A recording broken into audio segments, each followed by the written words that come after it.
آج میں شام کا ناشتہ بنا رہی تھی 10 محرم تک، تو سوچا محرم کے حوالے سے ہم کچھ بات کر لیتے ہیں۔ تو 7 محرم کو سورج جیسے ہی طلوع ہوتا ہے، عمر بن سعد کے پاس غوفہ کے گورنر کا پیغام پہنچتا ہے۔ اتنے دن ہو گئے ہیں، ابھی تک حسین کا سر نہیں بھیجا، نہ کوئی بیعت کی خبر ملی۔ ان کو دریائے فرات سے دور کر دو تاکہ ان کے بچے پیاس کے مارے روئیں چیخیں اور یہ جو پریشان ہو کے یزید کی بیعت کر لیں۔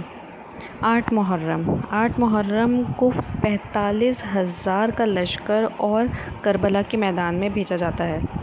9 محرم شمر نے عمر بن سعد کو کہا کہ آج جنگ رکھتے ہیں، حسین کے قبیلے کو ختم کر دیتے ہیں۔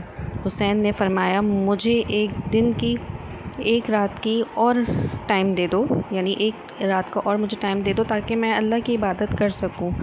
تو وہ دے دیتے ہیں۔ 9 محرم کو ہوتا ہے جی کہ کیا نام ہے اس کا، 9 محرم کا سورج جیسے ہی 9 محرم کا سورج ڈوبتا ہے، امام حسین اپنے ساتھیوں کے ساتھ خیمے میں جمع ہوتے ہیں اور کہتے ہیں تم لوگوں نے میرا بہت ساتھ دیا ہے، میں تم لوگوں سے راضی ہوں، اب چاہتا ہوں کہ اپنے شہر واپس چلے جاؤ۔ یہ لوگ امام حسین کا خون مانگتے ہیں اور ان کے بیٹے کو شہید کرنا چاہتے ہیں۔ تو یہ دیکھ کے وہ کہتے ہیں کہ آپ لوگ چلے جاؤ، لیکن ان میں اتنی وہ ہوتی ہے، ایک دوسرے کا وہ منہ دیکھنے لگتے ہیں، شکل دیکھنے لگتے ہیں۔ مطلب جو ہوتا ہے 9 محرم کو وہ پہلے ہی ان کو بتا دیتے ہیں کہ یہ ہونے والا ہے، آپ لوگ چلے جاؤ، میں اکیلے جنگ کر لوں گا۔ تو ان کے جو ساتھی ہوتے ہیں نا، تو وہ ایک دوسرے کی شکل دیکھتے ہیں۔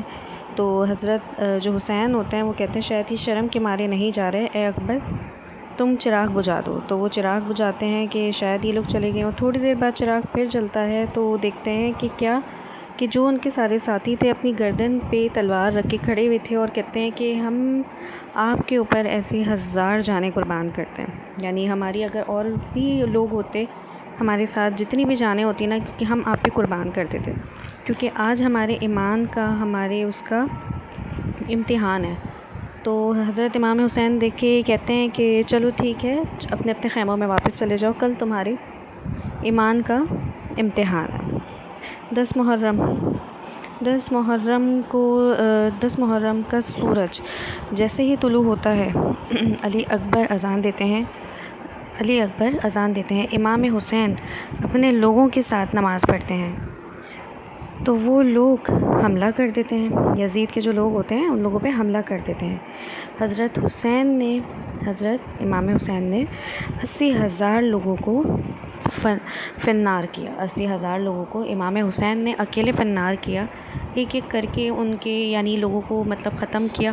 وہ آگے جاتے پیچھے جاتے لڑتے، لیکن انہوں نے کہا کہ اب یہ ہمارے بس کی بات نہیں ہے، انہیں بہت مشکل ہو رہا ہے مارنا نا۔ تو وہ کہتے ہیں کہ ان کے خیموں کو آگ لگا دو جہاں پہ ان کی عورتیں موجود ہوتی ہیں، تو وہ ان کے خیموں کو آگ لگا دیتے ہیں۔ تو حضرت امام حسین آگے بڑھتے ہیں اور پیچھے سے وہ لوگ وار کر دیتے ہیں۔ بس یہیں پہ یہ کربلا کا قصہ ختم ہوتا ہے۔ ان کی عورتیں سب کو بے نقاب بے دوپٹہ ان کو کیا جاتا ہے۔ بس یہ تھا شام کا قصہ جو میں نے آپ کے ساتھ بیان